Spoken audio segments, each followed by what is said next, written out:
Disutradarai oleh Ariel Abu Bakar, film horor satu ini berkisah tentang kemunculan hantu kumkum yang meresahkan warga satu kampung. Kejadian itu bermula saat Mawar dilahirkan cacat oleh ibunya. Si Mawar kecil harus menjalani masa kecil dengan penuh kesedihan karena jadi bahan bulian teman-teman. Kesialan demi kesialan yang melanda membuat Mawar semakin dijauhi karena dianggap membawa kutukan. Hingga di penghujung hari, gadis malang itu menemukan cara untuk mengakhiri penderitaan hidup yang seakan tidak ada habisnya. Jalan apa yang ditempuh Mawar hingga membuat semua orang tunduk padanya? Berikut ceritanya. Assalamualaikum.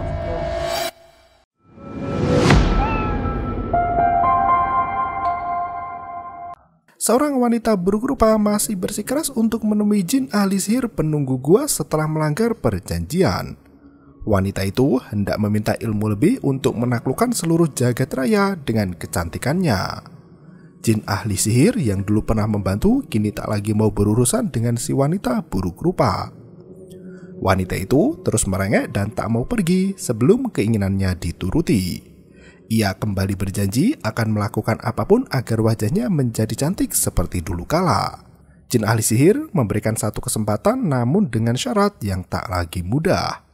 Untuk mendapatkan kecantikan yang sempurna, wanita itu harus membunuh 44 orang gadis dan menghisap darah mereka sampai habis. Tanpa pikir panjang, wanita buruk rupa itu langsung menyanggupi syarat dari jin ahli sihir penunggu gua. Dan film pun dimulai. Malam itu, Laila membantu emaknya memasak laksa. Emak meminta Laila untuk mengambil lalapan di depan rumah. Laila mengenakan handuk untuk menutupi rambutnya dan bergegas memotong daun segar di halaman. Sayu-sayu terdengar suara memanggil nama Laila. Angin malam yang dingin membuat tubuh Laila bergidik seketika. Gadis itu lari masuk ke dalam kamar dan membuat emak keheranan sendiri. Tak berselang lama terdengar suara wanita mengucap salam dari depan rumah. Emak memanggil Laila untuk melihat siapa tamu yang datang selarut itu. Laila yang ketakutan menyelimuti kepalanya dengan selimut berharap hantu kumkum itu segera pergi. Setelah angin kencang menerpa jendela kamar, Laila memberanikan diri untuk mengintip keluar. Karena tak melihat ada penampakan di sana, Laila bisa sedikit tenang dan menutup kaca jendela. Namun tiba-tiba, emak memeriksa ke dalam kamar Laila yang tak kunjung kembali ke dapur. Ia mengira Laila ketiduran karena tubuh gadis itu ditutupi selimut. Emak duduk di samping ranjang sembari terus membangunkan Laila. Ia membuka selimut yang ternyata leher Laila sudah membekas gigitan hantu kumkum yang gemar meminum darah gadis perawan. Pagi harinya, Imron dibangunkan adiknya Hamidah karena tidur di dalam mobil. Hamidah mengira kakaknya akan pulang siang. Tak disangka, Imron sudah tiba di pagi buta. Imron mengaku tidak bisa tidur semalam dan memutuskan untuk melakukan perjalanan pulang dari bandar. Karena rumah masih terkunci, ia pun memilih tidur di dalam mobil. Hamidah berkata ia hendak pergi ke pasar untuk berbelanja. Imron langsung menawarkan diri untuk mengantar sekalian hendak menengok Pak Abu di warung. Sementara itu, Udin, Hasan, dan Khalid yang berada di kedai membicarakan kejadian pembunuhan yang menewaskan 2 gadis di kampung mereka. Sebelumnya, kejadian itu terjadi di kampung sebelah, namun kini sudah melanda tetangga mereka sendiri. Imron baru sampai di kedai Pak Abu dan langsung memesan 3 nasi lemak untuk dibawa pulang. Ia duduk bersama 3 warga yang lain di sana sembari mengucapkan salam. Kasus kematian warga yang baru-baru ini melanda sudah dilaporkan ke pihak berwajib, namun mereka masih menyelidiki kejadian itu. Warga khawatir akan jatuh lebih banyak korban jika mereka tidak bertindak. Imron sendiri baru mengetahui jika Laila telah meninggal dunia. Khalid menduga Laila dibunuh oleh pembunuh berantai yang sangat keji. Jasad Laila dipenuhi dengan percikan darah yang menyebar ke seluruh dinding kamarnya. Polisi yang mendapat laporan masih menyelidiki kasus tersebut di mana pelaku belum diketahui identitasnya. Kedatangan Imron ke kampung halaman hanya untuk menjenguk ibu dan adiknya. Ia bahkan tak tahu ada kejadian seperti itu di kampung. Udin mengajak Imron untuk pergi melayat ke rumah Mak Hajar, ibu kandung Laila. Karena pesanan nasi lemak sudah jadi, Imron langsung pamit pulang dan menolak ajakan warga. Hasan langsung menuduh Imron sombong karena lama tinggal di bandar. Bahkan Imron dituding tidak peduli dengan kasus pembunuhan yang melanda kampungnya sendiri. Selama di perantauan, Imron bekerja sebagai detektif swasta atau agen penyidik.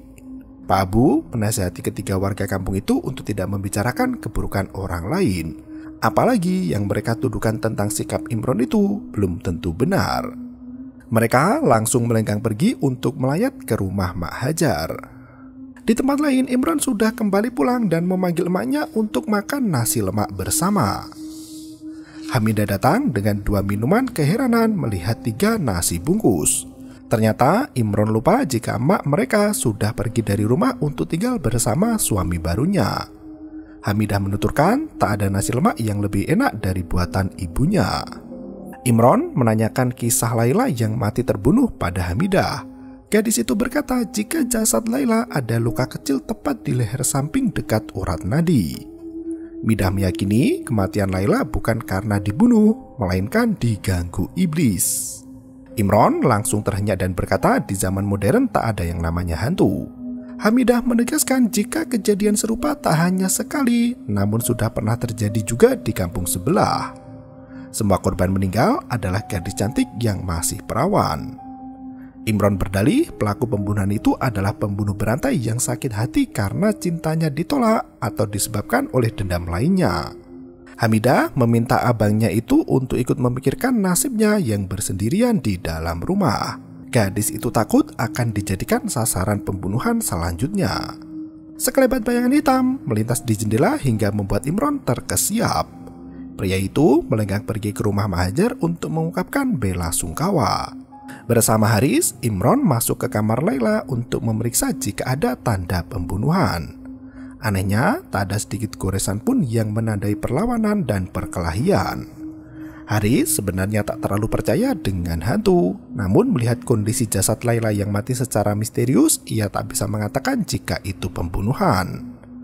Imron menegaskan bahwasanya hantu tak bisa mencelakai manusia. Ia lebih yakin jika Laila diserang hewan buas. Warga kampung banyak berpikir jika penyebab kematian Laila adalah karena diserang hantu. Mereka hendak menemui tok penghulu untuk memasang pagar gaib di sekitaran kampung. Haris meminta Imron untuk membantu mencari informasi dan menemui Pok Leha. Wanita itu adalah orang pertama yang mengatakan kematian Laila bukan karena perbuatan manusia. Malam harinya warga sudah berkumpul di rumah tok penghulu untuk meminta bantuan. Mereka tidak bisa membiarkan kasus pembunuhan menyebar luas dan meminta tok penghulu untuk memagari kampung. Seperti kampung sebelah yang sudah memasang pagar gaib dan kini hantu itu pindah ke kampung mereka. Udin yang emosi sampai mengangkat kakinya ke atas meja. Tok penghulu pun langsung meminta Udin untuk menurunkan kakinya.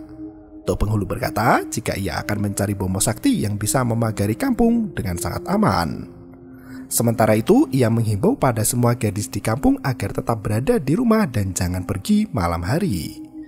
Selama bom itu belum selesai memagari kampung, semua wanita harus mengunci diri di dalam rumah. Warga juga mendesak tok penghulu untuk melibatkan Imron yang bekerja sebagai detektif swasta. Mereka ingin tahu siapa orang yang membuat kegaduhan di kampung bahkan sampai menewaskan 2 orang.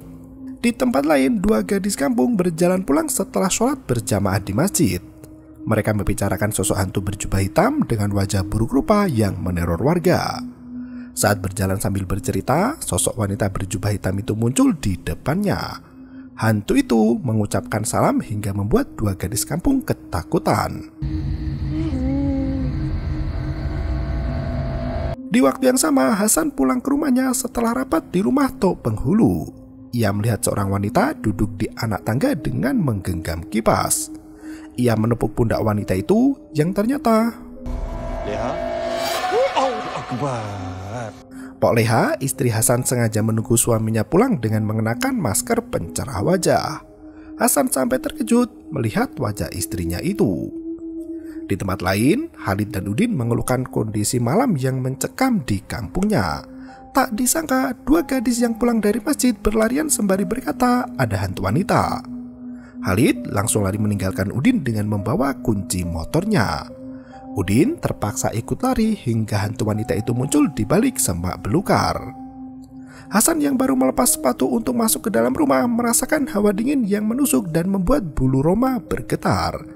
Ia bergegas masuk ke dalam tanpa menyadari hantu berjubah hitam itu berdiri menunduk di bawah tangga. Di malam yang semakin larut, Imron terbangun mendengar suara misterius. Samar-samar ia mendengar suara Zahra minta tolong.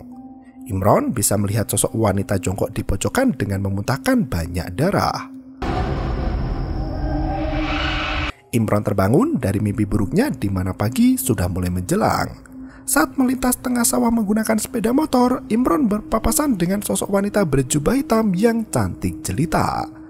Ia sampai menghentikan sepeda motornya untuk menyapa wanita cantik itu. Naasnya, sosok wanita berjubah hitam menghilang dalam sekejap mata. Imron melanjutkan perjalanan ke rumah Mpok Leha untuk mencari informasi terkait kabar terbaru di kampungnya itu. Mpok Leha langsung bercerita panjang lebar tentang kejadian yang menimpa kampung sebelah, Kak Yah. Sebelum anak gadis Kak Yah meninggal dunia, ada seseorang misterius yang datang di siang harinya. Tamu tak diundang itu adalah seorang perempuan yang menjual kain sutra untuk dijadikan baju. Kak Yah tertarik untuk membeli kain itu yang ternyata menyebabkan anak gadisnya meninggal. Malam harinya, anak Kak Yah ditemukan tak bernyawa dengan bersimbah darah dan membekas luka kecil di lehernya. Setelah memanggil Bomo, warga kampung sebelah dikejutkan dengan kenyataan bahwa hantu yang menyerang anak Kak Yah adalah hantu Kumkum. Hantu wanita yang gemar mengucap salam dan mengulang bagian kum 3 kali itu akan bertamu ke rumah calon kurban. Setelah penghuni menjawab salamnya dan membukakan pintu, Depa buka pintu. mereka langsung lupa dengan semua hal yang terjadi. Saat tersadar, anak gadis mereka sudah meninggal dunia. Mendapat informasi menarik dari Mpok Leha, Imron langsung melenggang pergi ke tempat selanjutnya. Saat melintasi sawah, ia melihat sekelebat bayangan orang menyeberang jalan. Imron yang terkejut banting motor ke tepi dan terjerembab dalam semak-semak. Tangannya sampai berdarah karena tertusuk pecahan kaca yang ada di bawah pohon. Imron duduk di kursi tepi sungai untuk membersihkan luka di tangannya itu.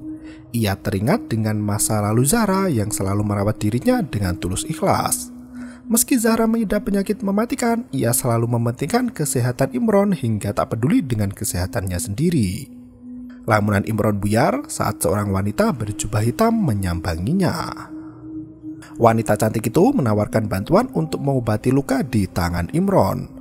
Terkesima melihat paras yang rupawan, Imron bertanya siapa nama wanita itu. Dengan lemah lembut, ia menyebutkan namanya yaitu Mawar. Di tempat lain, Esa baru pulang sore hingga kena marah emaknya. Karena kampung belum selesai dipagari, Hajah Rahmah meminta putrinya Esa untuk tidak keluar rumah. Anak gadis itu marah ketika dinasihati emaknya dan melenggang pergi masuk rumah. Mawar tiba-tiba muncul dengan membawa keranjang kain. Ia menemui Hajah Rahmah untuk menawarkan kain sutra. Di tempat lain, Imron baru saja sampai rumah dan duduk di teras untuk mengeluarkan pecahan kaca yang melukai telapak tangan. Hamidah langsung sigap mengobati luka abangnya dan bertanya kain siapa yang dibawa Imron. Pria itu bercerita saat terluka di jalan ada seorang wanita yang membalut tangannya dengan kain sutra. Assalamualaikum. Hajah Rahmah menolak tawaran dari Mawar untuk membeli kain sutra darinya. Mawar langsung menghipnotis wanita itu dengan sekali sentuhan. Hajah Rahmah langsung tertarik untuk membeli 2 kain sutra sekaligus. Imron bercerita jika wanita yang menolongnya di jalan terlihat sangat cantik dan membawa bakul berisi kain untuk dijual. Hamidah sendiri tak mengenal wanita mana yang bertemu dengan abangnya itu. Di tempat lain, Udin dan Khalid mencari keberadaan Hasan yang tak kunjung datang ke kedai Pak Abu. Mpok Leha datang ke kedai untuk membeli nasi lemak bungkus. Pak Abu bertanya pada Mpok Leha kemana Hasan pergi. Mpok Leha berkata jika suaminya sedang mencari bomoh bersama Khalid seperti petuah dari Tok Penghulu. Pak Abu berkata jika Tok Penghulu sudah menemukan bomoh yang bisa mulai memagari kampung nanti malam. Ternyata Hasan sengaja membohongi istrinya agar bisa pergi ke danau, tempat yang terkenal dengan gemerlap tempat hiburan malam. Setelah membalut luka kakaknya, Imron meminta Hamidah untuk mencuci kain sutra pemberian Mawar. Ia berniat mengembalikan kain itu jika bertemu lagi dengan wanita cantik penjual kain sutra. Sekelebat bayangan hitam kembali melintas di bawah rumah panggung membuat Imron terkesiap. Mawar berjalan melintasi depan warung Pak Abu. Mata semua orang langsung tertuju pada kecantikan wanita berkerudung hitam itu. Pok Leha menyindir wanita cantik itu dengan suara lantang hingga Mawar terpaksa menghentikan langkah untuk meladeni ucapan Mak Leha yang pedas. Lagi-lagi Pak Abu bertugas jadi penengah yang mendamaikan keadaan. Merasa dibela, Mawar langsung berniat membeli kue di lapak dagangan Pak Abu. Melihat gelagat si wanita yang mencurigakan, Pak Abu langsung menepis kuenya dan berkata dagangannya sudah habis. Malam harinya, Tok Penghulu mendampingi Bomo Siam yang sedang memagari kampung dengan pagar gaib. Sosok hantu berjubah hitam pun hanya bisa terdiam melihat Bomo itu bekerja. Imron yang hendak sholat isya melepas plester di tangannya agar bisa berwudu dengan afdol. Anehnya, luka di telapak tangan langsung hilang tak berbekas. Di tempat lain, Haji Rahmah merasa lega karena kampungnya sudah dipagar. Esok harinya mereka sudah bisa keluar malam tanpa merasakan takut lagi. Saat mereka bercengkrama sambil melipat pakaian, pintu rumah tertiup angin kencang hingga penerbangan tak tentu arah. Esa langsung mengunci pintu dan jendela, namun suara salam perempuan terdengar dari luar.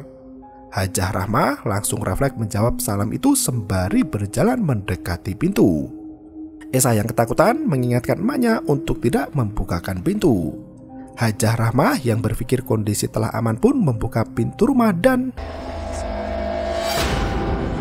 Pawang Omar baru selesai memagari kampung dan menegaskan tak akan ada hal mistis yang bisa menembus masuk kampung. Halis yang baru pulang menemukan emaknya dan Salihah tergeletak tak berdaya. Sosok wanita berjubah hitam berada di antara mereka berdua dengan mulut membekas tetesan darah. Haris yang ketakutan pun lari menemui Tok Penghulu dan memaksa mereka untuk datang ke rumahnya. Mendengar suara keributan di kejauhan, Imron pun panik dan menghampiri warga. Di waktu yang sama, Hajah Rahmah termenung seperti orang linglung setelah terkena serangan hantu kumkum. Esa masih terbaring dengan bekas luka di bagian leher. Melihat kejadian itu, Pawang Omar menegaskan jika semua itu bukan ulah makhluk halus, melainkan perbuatan manusia yang mencari ilmu. Pagar yang dibuat Pawang Omar tidak bisa ditembus oleh makhluk halus, namun Haris bersikeras jika ia melihat ada hantu di rumahnya. Tok Penghulu meminta semua orang untuk tetap tenang dan membantu mengurus jenazah Esah dulu. Imron baru saja datang bersama beberapa warga lainnya. Tok Penghulu meminta bantuan Imron untuk menyelidiki kasus kematian di kampungnya itu jika memang benar semua itu disebabkan oleh manusia. Esok paginya, Imron mengumpulkan semua data korban dan cara matinya yang mirip bahkan identik. Semua kematian disebabkan oleh darah yang keluar melalui leher dengan luka kecil. Latif, polisi yang mengusut kasus itu berkata ada hal lain yang bukan ranah polisi untuk mencarinya. Apalagi ia sudah melakukan penyelidikan selama beberapa minggu namun tak bisa menemukan ada pola dari pembunuhan berantai itu. Pak Abu bercerita jika dulu ada Bomo Siam yang hendak memagari kampung, namun kematian tetap terjadi dan merebak semakin banyak korban. Pak Abu memberikan saran agar mereka meminta bantuan ustadz yang mumpuni untuk menuntaskan permasalahan di kampungnya itu. Di malam yang kembali tiba, Haris memergoki sosok wanita berjubah hitam yang sedang melenggang mengitari kampung. Ia mematikan mesin motor dan berjalan mengikuti sosok wanita misterius itu. Sesampainya di dalam hutan, si wanita berhenti tepat di samping ilalang. Merasa ketakutan, Haris pun melenggang pergi untuk pulang ke rumah. Pagi harinya, Imron teringat saat ia minum bersama teman-teman dan menghiraukan panggilan masuk dari Zahra. Ternyata Imron sengaja pulang ke kampung halaman untuk menenangkan diri dan menghilangkan rasa bersalah atas kepergian istrinya, Zahra. Hamidah menegaskan jika kematian Zahra adalah takdir Tuhan yang tak bisa diperdebatkan lagi. Tak ada dari mereka semua yang menyalahkan Imron atas kepergian kakak iparnya itu.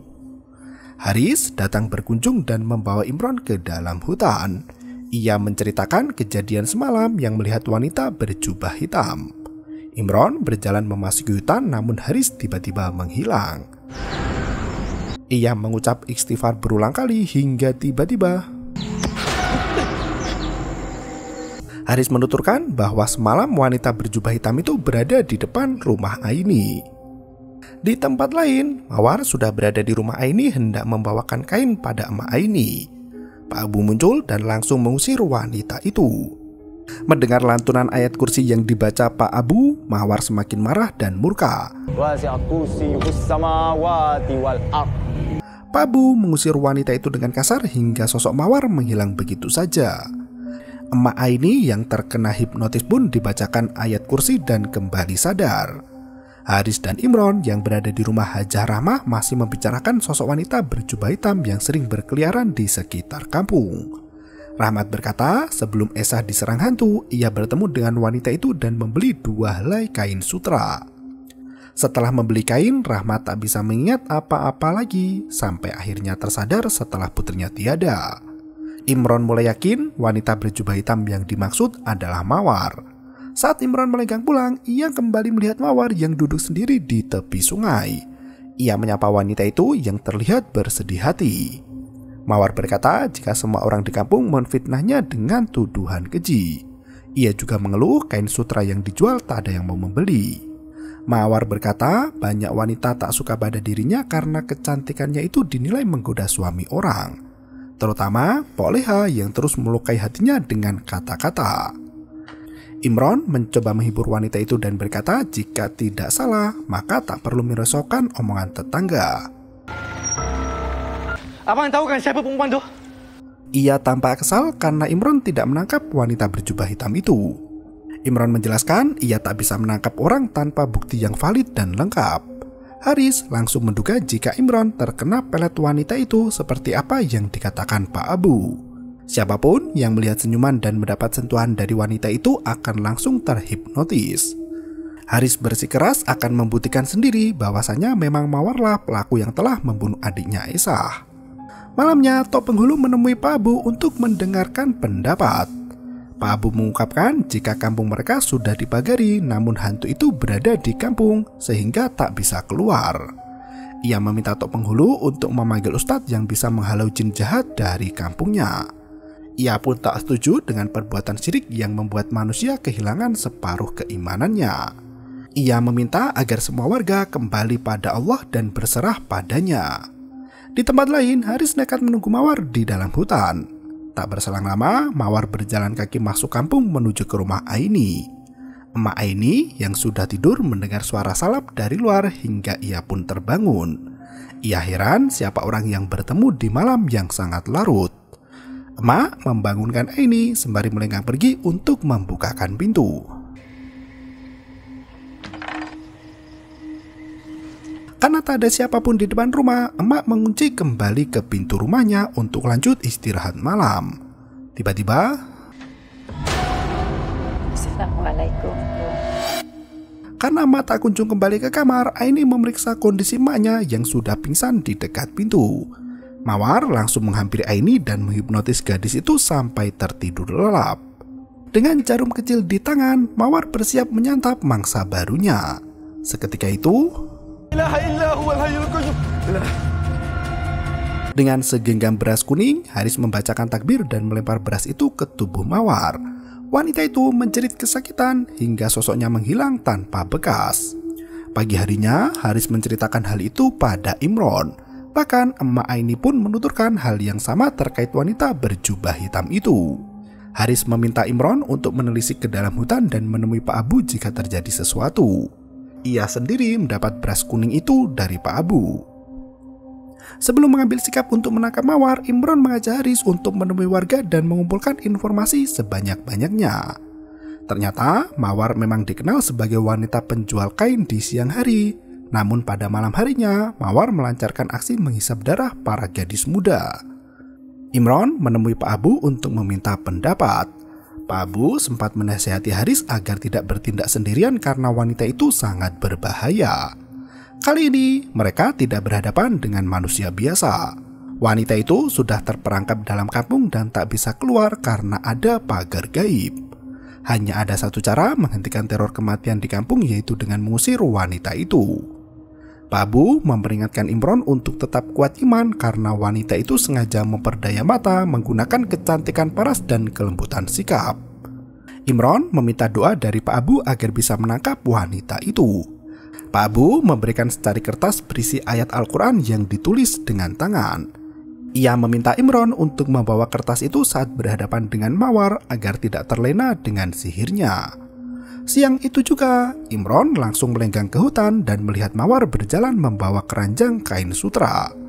Imron berjalan memasuki kabut tebal di tengah hutan dan memejamkan mata. Saat tersadar, Imron sudah berada di sebuah rumah misterius. Ternyata ia terjebak dalam ingatan masa lalunya sendiri saat menemani Zahra yang sakit keras. Sebagai suami yang baik, Imron berjanji untuk menemani Zahra berjuang melawan penyakitnya berdua. Imron juga teringat saat bertengkar hebat dengan istrinya dulu. Imron berusaha untuk tetap fokus dan kembali memejamkan mata. Kali ini, ia sudah berada di tempat berbeda. Di malam saat Zahra meninggal dunia, Imron sibuk meminum alkohol bersama rekan kerja. Ia sengaja mengabaikan panggilan telepon istrinya, apalagi mereka baru saja bertengkar hebat. Sembari main judi, Imron menikmati malamnya dengan bersenang-senang bersama teman seperjuangan. Zahra yang sakit keras memohon pada ibunya untuk mencari keberadaan Imron. Meski ditelepon berulang kali, Imron yang mabuk berat tak mau menerima telepon dari istri tercinta. Ia tak menyangka jika malam itu akan menjadi malam terakhir bagi Zahra. Imron tak bisa mengontrol emosinya hingga menangis sesenggukan di depan bayangan istrinya. Setelah puas minum, Imron tak langsung pulang, malah mampir ke tempat hiburan malam. Mawar muncul bersama perasaan bersalah Imron dan menyalahkan kematian Zahra pada pria itu. Imron teringat nasihat dari Pak Abu bahwa setan akan terus mempermainkan emosi manusia.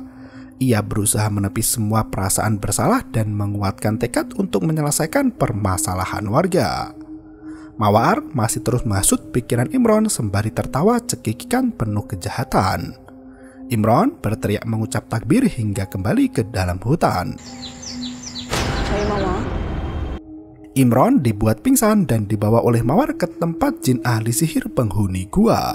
Jasad Imron yang tak sadarkan diri hendak dijadikan tumbal, namun Mawar masih mengelak. Jin ahli sihir itu menggoda Mawar yang mulai jatuh hati pada Imron. Ternyata Mawar sudah lelah dengan semua hasrat terpendam. Ia tak mau membunuh lagi dan ingin hidup bebas seperti manusia normal lainnya. Imron mulai tersadar dari pingsannya dan menatap ke arah mata Mawar. Ia terbawa ke dalam masa lalu kehidupan Mawar yang pedih. Malam itu, Zubaidah, ibu Mawar, kesulitan melahirkan bayi meski sudah dibantu bidan beranak. Setelah beberapa jam mengejan, akhirnya Zubaidah berhasil melahirkan Mawar. Nasnya sosok hantu berjubah hitam terus memperhatikan proses persalinan dari atas langit-langit rumah. Mak Gaya keluar dari kamar bersalin dan menjumpai sang suami untuk mengabarkan jika anak pertama mereka adalah seorang perempuan. Ia menggendong anak itu dan menunjukkannya pada sang ayah. Melihat tanda lahir hitam di setengah wajah anaknya, pria itu sama sekali tak mau menggendongnya dan melenggang pergi. Terlahir dengan buruk rupa, Mawar sangat dibenci oleh semua orang, bahkan ayahnya sendiri ikut membencinya. Pria itu bisa tega memukul dan mendorong gadis kecil buah dari darah dagingnya sendiri. Hanya Zubaidah yang menerima Mawar dengan sepenuh dan setulus hati. Ia selalu melindungi Mawar kecil yang hendak ditampar oleh ayahnya sendiri. Hingga dewasa, tanda lahir berwarna hitam di wajah Mawar masih tak mau hilang. Tiba-tiba ayah Mawar pulang dengan membawa istri baru. Ia menempatkan istri kedua satu atap dengan Zubaidah dan meminta anak istrinya untuk melayani istri muda dengan baik. Mawar tak terima dengan keputusan sang ayah yang menikah lagi dan langsung membunuh pria tua itu. Tak hanya sang ayah yang dibunuh, istri muda juga ikut ditusuknya juga. Semua itu terjadi dalam lamunan Mawar yang membenci mereka berdua dari hati terdalam. Saat Zubaidah sembahyang subuh, suaminya baru pulang bersama istri muda dalam kondisi mabuk berat. Melihat ibunya bersedih hati, Mawar berusaha untuk menghibur dan menguatkannya. Sementara itu, istri muda mulai berbuat jahat dengan mencampur makanan Zubaidah dengan racun. Di suatu malam, Mawar melihat ibunya tak bergerak dengan mulut penuh busa. Mengetahui emaknya mati diracun, Mawar kabur dari rumah untuk menenangkan diri. Anak-anak kampung selalu menghina wajah Mawar yang buruk rupa seperti hantu. Hal itu membuat Mawar semakin bersedih hati hingga menyerah menjalani kehidupan yang pelik. Dalam kondisi terpuruk, Mawar mendengar suara iblis yang menjanjikan kecantikan yang bisa membuat semua orang terpukau melihatnya. Ia dibawa masuk ke dalam hutan tepi sungai dan bertemu jin ahli sihir yang sakti mandraguna. Jin itu menawarkan kecantikan sempurna dengan syarat membunuh 44 gadis dan menghisap darahnya sampai kering. Jika Mawar gagal menjalani persyaratan itu, maka wajahnya akan kembali buruk rupa seperti sedia kala. Saat melakukan aksinya, Mawar dilarang melihat ke arah cermin karena hal itu bisa melemahkan sihir yang ada pada dirinya. Setelah Mawar sepakat dengan perjanjian itu, wajahnya langsung berubah menjadi cantik jelita. Bahkan Mawar sendiri pun terkagum melihat wajahnya yang glowing. Setelah melihat semua kenyataan hidup Mawar, Imron tersadar sudah berada di dalam rumah. Pak Abu, Haris, dan Hamidah tampak resah di sampingnya. Melihat Imron membuka mata, mereka berkata jika Pak Abu menemukan Imron tak sadarkan diri di tengah hutan dan membawanya pulang.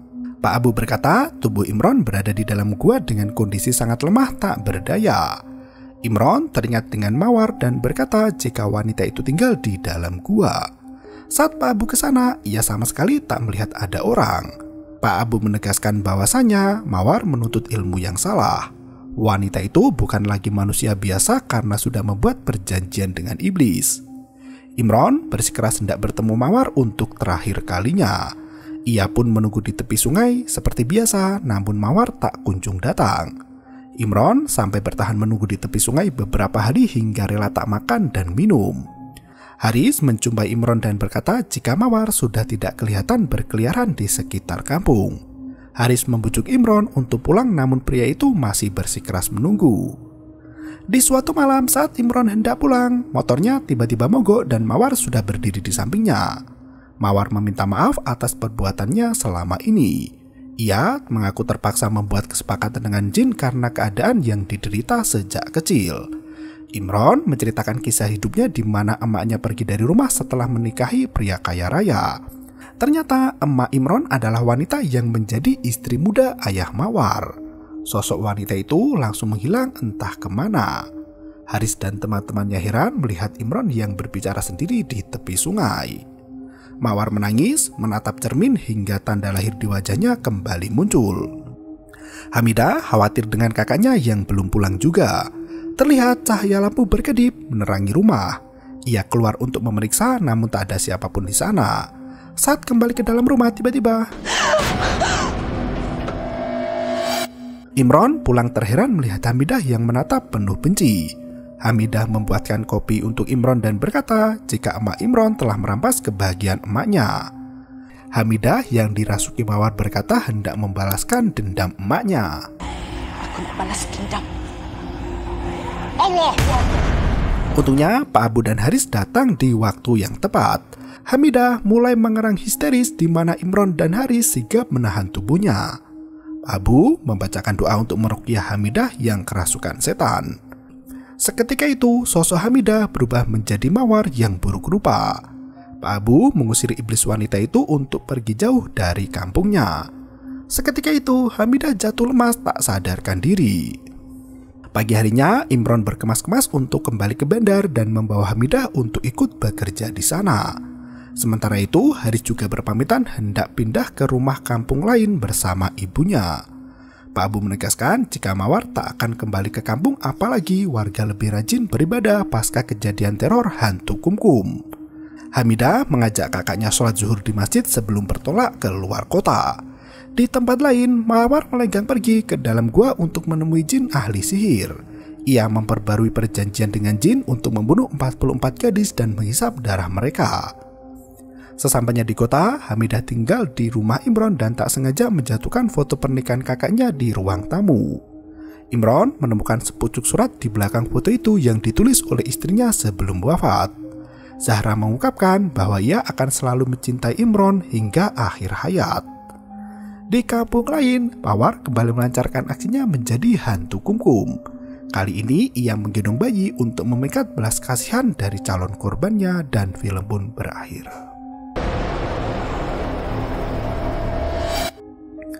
Film ini menunjukkan bahwa setiap orang memiliki jalan hidup masing-masing yang tidak selamanya lurus. Banyak di antaranya menjalani kehidupan penuh duri dengan segala keterbatasan diri. Manusia yang terlahir dengan sebuah kekurangan bukan berarti tidak memiliki kelebihan.